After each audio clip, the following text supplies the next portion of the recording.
इंशाल्लाह 28 दिन के प्लान पे उम्रे पे आ रहा हूँ इंशाल्लाह सऊदीया में जद्दा मक्का मदीना में ज़रूर आप लोगों से मुलाकात होगी। जो लोग मिलना चाहे ज़रूर रब्ता करें इंशाल्लाह। यानी कि खुश गर्म मिजाज है जिनकी साफियत ज़्यादा होगी है और साफियत यानी कि खुश्की वाला काला मद्दा ज़्यादा होती है तो थकावट जिसम से ज़्यादा होगी ऐसे तरह ही जी जी और जिसम के हिस्से सुन भी हो जाते हैं और सांस भी फूलता है। हाँ सांस बहुत ज़्यादा फूलता है हाँ।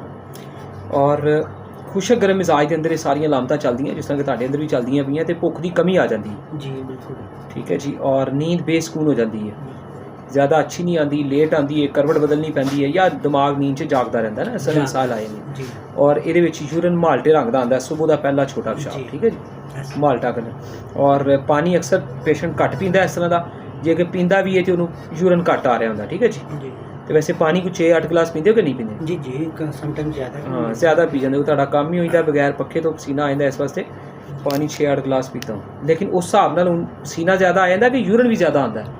पसीना ज़्यादा यूरन नहीं आता यूरन सारा दिन 2-3 बारी तकरीबन कभी नोटिस नहीं किया लेकिन है कि नमाज के टाइम से समटाइम जो संजा वगैरह करी यूरन 2-4 दफ़ा बहरहाल यूरन 2-4 दफ़ा है या 2-3 दफ़ा है बास का 2-3 दफ़ा है जो थोड़ा होता यूरन ਅਸੀਂ ਤਾਂ ਕਹਿੰਦੇ ਹਾਂ कि उस टाइम पानी पियो जिस टाइम थोड़ा पंखे थले बैठे हो फिर पसीना ना आए खुल के यूरन आए क्योंकि जिसम के अंदरों खून की सफाई का बेहतरीन रस्ता गुर्दियां के जरिए ही उन्होंने खून ने साफ होना है और फासिल मादे खून से शामिल होकर बाहर निकल के आते हैं ठीक है जी।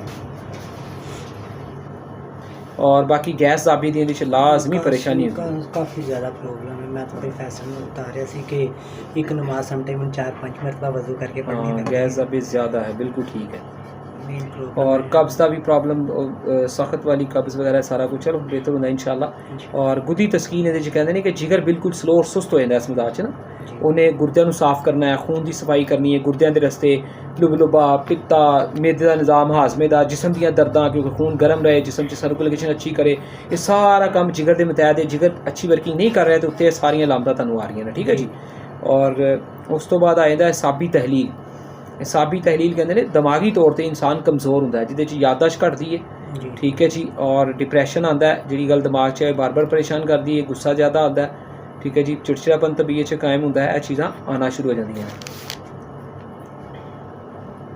तो इस तो इलावा कोई मसला कभी बनया हो और कोई गलबात नहीं? मसला तो कोई नहीं इस अलावा बना मेन मसला जो ज़ाहिरी तौर पर मैंने महसूस होता है कि ज़्यादा थकावट से काम कुछ इस तरह का है और दूसरे नंबर सांस बहुत ज़्यादा फूलता है।